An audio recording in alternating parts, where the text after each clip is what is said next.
আনন্দ আর বৈষ্ণবী দশম শ্রেণী থেকে দুজন দুজনকে ভালোবাসে। আজকে সে তার অটো বন্ধক রেখে তার গার্লফ্রেন্ডকে একটি ফোন উপহার দেয়। বৈষ্ণবী খুব সাদাসিধা একজন মেয়ে ছিল, তাই সে গিফট পেয়ে সেটা দেখার আগেই খুশিতে নাচতে শুরু করে। বৈষ্ণবী বাসায় এসে তার মা বাবাকে বলে এই ফোনটি তার কলেজের বড়লোক বান্ধবীরা গিফট করেছে। একথা শুনে তার বাবা বলে, মা বৈষ্ণবী সাবধানে চলবি, আর এসব বড়লোক বান্ধবীদের থেকে দূরে থাকিস। আসলে বৈষ্ণবী আজকেই প্রথম তার একমাত্র বান্ধবী সুসময়ের সাথে ক্লাসে আসে, কিন্তু কিছুক্ষণ পরেই একটা বড়লোক মেয়ে এসে তার সাথে বন্ধুত্ব করে নেয়। একটু পরে চকচকে একটা গাড়ি কলেজের ভেতরে আসে। এটা হলো কলেজের সবথেকে ধনী আর হ্যান্ডসাম ছেলে মিরাজ। কলেজের অন্যান্য মেয়েদের মতো বৈষ্ণবী ও মিরাজকে দেখে ফিদা হয়ে যায়। আর এদিকে বেচারা আনন্দ ইনস্টাগ্রামে বৈষ্ণবী পিক দেখে খুশি হচ্ছিল, কিন্তু সে তো জানে না যে তার পাখিটা কিছুদিন পরে উড়াল দিতে চলেছে। কিছুদিন পরে তার বান্ধবী সুস্মিতা বৈষ্ণবীকে বলে, আজকে ক্লাবে আমাদের একটা পার্টি আছে, তুমি কিন্তু অবশ্যই আসবে।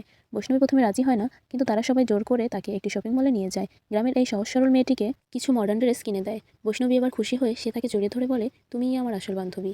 তারপর একটু মেকআপ করার পরে বৈষ্ণবী লুকিয়ে লুকিয়ে গিয়ে আনন্দের গাড়িতে উঠে পড়ে, কারণ আনন্দ তো এসব দেখলে রাগ করবে। কিন্তু আনন্দ তখন বুঝতে পারে কিছু তো একটা ঝামেলা আছে। পরবর্তী পার্ট দেখতে ভিডিওটিতে লাইক দিয়ে পার্ট 2 লিখে কমেন্ট করুন।